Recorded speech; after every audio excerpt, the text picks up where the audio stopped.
Early to bed early to rise makes a man healthy wealthy and wise. दोस्तों, क्या सुबह उठना सचमुच अच्छा है या फिर लोगों ने इसे ऐसे ही ओवररेट करके रखा है?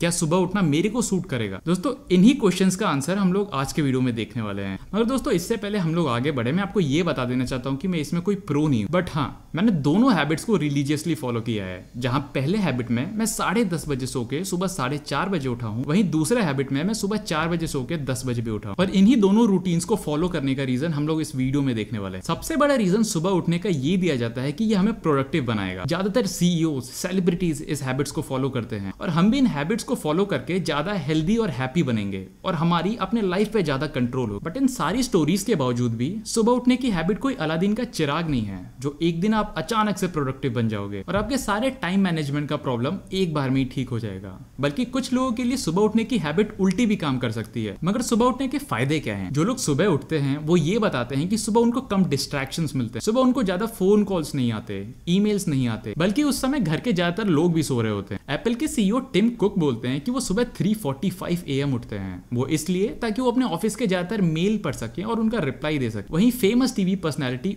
ओपरा विनफ्री सुबह 6:02 पे उठती हैं ताकि वो 9 बजने से पहले अपने सारे प्रेयर्स, मेडिटेशन और एक्सरसाइज खत्म कर पाए। सुबह उठने का सबसे एक्सट्रीम एग्जांपल है Hollywood actor mister mark Wahlberg, जो सुबह 2:30 बजे उठते हैं। सुबह उठने के बाद उनके मॉर्निंग रिचुअल्स होते हैं जिम में एक्सरसाइज करना, प्रे करना, गोल्फ खेलना और क्रायो चेंबर में रिलैक्स करना। स्टडीज ये बताती हैं कि जल्दी सुबह उठना और सक्सेस एक दूसरे से लिंक्ड है। वो लोग जो सुबह उठते हैं उन लोगों की ज्यादा प्रोएक्टिव पर्सनैलिटीज होती हैं और यही पर्सनैलिटी उनको स्कूल में अच्छे ग्रेड स्कोर करने में मदद करती है और हाई पेइंग जॉब्स लैंड करने में मदद करती हैं। बट सुबह उठना उतना भी आसान नहीं है जितना हमें लगता है। बट यहाँ बहुत सारी स्ट्रेटेजीज हैं जो आप यूज कर सकते हो सुबह उठने के लिए। इस पे हम लोग डिटेल में वीडियो कभी और बनाएंगे। सुबह जल्दी उठ के एक्सरसाइज करके जब आप अपने बॉडी को सनलाइट में एक्सपोज करते हो तो इससे आपका मेटाबॉलिज्म स्ट्रांग होता है और आपका बॉडी का टेम्परेचर नेचर के टेम्परेचर के साथ सिंक होता है। मगर क्या सुबह उठना सबको सूट करता है?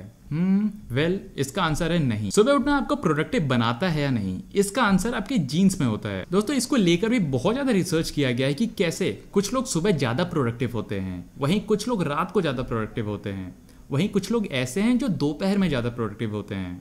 तो इसका आंसर आपके शरीर की बायोलॉजी ही दे सकती है। दोस्तों, नेचर कम्युनिकेशन जर्नल की एक स्टडी के हिसाब से जो 7 लाख लोगों के ऊपर की गई थी, यहाँ रिजल्ट ये आया कि ऐसे 350 जेनेटिक फैक्टर्स होते हैं जो हमें ये इन्फ्लुएंस करते हैं कि हम लोग मॉर्निंग में ज्यादा प्रोडक्टिव रहेंगे या फिर रात को ज्यादा प्रोडक्टिव रहेंगे। और दोस्तों, जब किसी रिसर्च का सैंपल साइज 7 लाख होता है तो रिसर्च का ऑलमोस्ट आउटकम ट्रू ही होता है। दोस्तों, अगर आप मॉर्निंग में उतना प्रोडक्टिव फील नहीं करते मगर फिर भी आप खुद को फोर्स करते हो मॉर्निंग में उठने के लिए, तो अपने प्रोडक्टिव आवर को बर्बाद कर रहे हो। बहुत सारे लोगों के पर्सनल रीजंस भी होते हैं जिसकी वजह से वो लोग अपने मॉर्निंग की शुरुआत ज्यादा जल्दी करते हैं। मैरिलन डेविसन, जो यूनिवर्सिटी ऑफ मैनचेस्टर में एक साइकोलॉजी की प्रोफेसर हैं, वो ये बोलती हैं कि सुबह उठने के सबके अलग अलग रीजंस होते हैं। कुछ लोगों को सुबह उठ के जल्दी से अपने वर्क पे जाना पसंद होता है, कुछ लोगों को सुबह उठ के ज्यादा एंथुजियाज्म फील करना होता है और कुछ लोगों को सुबह उठ के ज्यादा जॉब सेटिस्फेक्शन फील होता है। दोस्तों, सुबह उठने से महज ये पता नहीं चल जाता कि उस इंसान का दिन सक्सेसफुल जाने वाला है कि नहीं। ये टोटली उस पर्सन पे डिपेंड करता है। अब सवाल ये आता है कि क्या सुबह उठना हमारे लिए काउंटर प्रोडक्टिव भी साबित हो सकता है? क्या इसके साइड इफेक्ट्स भी हो सकते हैं? और दोस्तों, इसका आंसर है यस। और स्पेशली ये तब होता है जब आपको सुबह उठने की आदत नहीं होती है और आप अपने बॉडी को फोर्स करते हो सुबह उठने के लिए। रेचल सील्स, जो जॉन हॉपकिन यूनिवर्सिटी में स्लीप मेडिसिन और स्लीप डिसऑर्डर पे रिसर्च कर रही हैं, उनका रिसर्च ये बोलता है कि ज्यादातर लोग किसी सेलिब्रिटी या फिर सीईओ की डेली रूटीन से इन्फ्लुएंस होकर खुद को भी ये बोलते हैं कि यार इसकी रूटीन कितनी अच्छी है, अब से मैं भी मंडे या फिर फ्राइडे यही रूटीन फॉलो करूंगा। और दोस्तों, इससे आप कंसिस्टेंट नहीं होते और बल्कि आप अपने बॉडी के इंटरनल फंक्शन को बुरी तरह डिस्ट्रॉय कर रहे होते हो। रेचल सील्स ये बोलती हैं कि एक फुल नाइट स्लीप लेना और हर दिन उसी टाइम सोना, ये दोनों हैबिट बहुत ज्यादा जरूरी होती है। और दोस्तों, सबसे बेकार तब होता है जब आप सुबह उठने के लिए अपने स्लीप आवर्स को कम कर रहे होते हो। दोस्तों, इसके बहुत सारे साइड इफेक्ट्स हैं, जैसे sleep deprivation, मूडीनेस, poor concentration, weight gain, anxiety, increase risk of heart disease और हाई बीपी। इसीलिए अगर सुबह उठने का मतलब है अपनी स्लीप बर्बाद करना तो ऐसी चीज को ना बोलो। और अगर आप अपना दिन जल्दी शुरू कर रहे हो तो आपको जल्दी सोने भी जाना पड़ेगा, वरना इसका कोई फायदा ही नहीं होगा। दोस्तों गेल किनमैन फ्रॉम यूनिवर्सिटी ऑफ बेलफोर्डशायर इंग्लैंड अपनी स्टडीज में ये बताते हैं कि वो सीईओज या फिर वो फेमस पर्सनैलिटीज जो सुबह जल्दी उठकर रात को लेट में सोने जाते हैं, इसके बहुत सारे बैड इफेक्ट्स हो सकते हैं उनके ब्रेन पे। दोस्तों यहाँ तक कि द न्यूयॉर्क टाइम्स न्यूज़पेपर ने ऐसे लोगों के लिए एक नया टर्म भी डिसाइड किया है, वो है परफॉर्मेंस वर्कहोलिज्म। इसका मतलब कि वो लोग सुबह जल्दी उठते हैं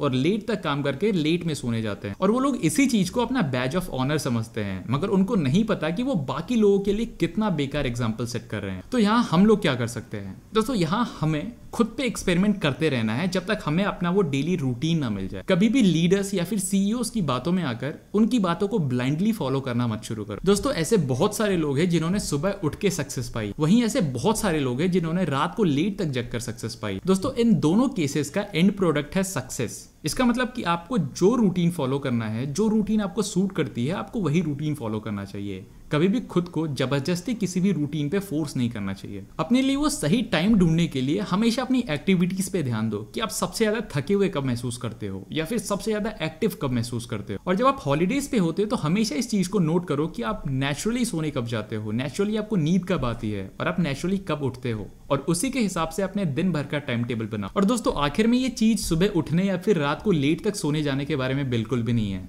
बल्कि अपने टाइम को ढंग से मैनेज करने के बारे में है। आप सबसे ज्यादा प्रोएक्टिव कब महसूस करते हो, कब आप अपने टाइम को ज्यादा अच्छी तरह यूज कर सकते हो। इसीलिए खुद को जबरदस्ती मुर्गे से पहले उठाना, क्योंकि आपका आइडल भी वही करता है, ये एक स्मार्ट और हेल्दी तरीका नहीं है अपने दिन की शुरुआत करने का। तो दोस्तों दैट्स इट, यही था आज के वीडियो में। आज के वीडियो में हम लोगों ने ये जाना कि ये फर्क नहीं पड़ता कि आप कितने बजे उठते हो, कितने बजे सोते हो, आपको वो टाइम ढूंढना है जो आपके लिए बेस्ट काम करता है, किस समय आप ज्यादा एक्टिव रहते हो, और सारी चीजों को उसी के आजू बाजू मैनेज करना सीख। और दोस्तों इस वीडियो में हम लोगों ने ये भी जाना कि कभी भी दूसरों की बातों में आकर, क्योंकि इस प्लान ने उनके लिए काम किया, वो आपके लिए हमेशा काम नहीं करता। इसलिए अपना खुद का टाइम खुद डिसाइड करो कि आपको कब सोने जाना है, कब उठना है। दोस्तों अगर वीडियो पसंद आया तो इसको अपने फ्रेंड्स के साथ जरूर शेयर करना। मैं आपको मिलता हूं मेरे नेक्स्ट वीडियो में, तब तक आप सब अपना ख्याल रखिए, स्टे सेफ, बाय बाय।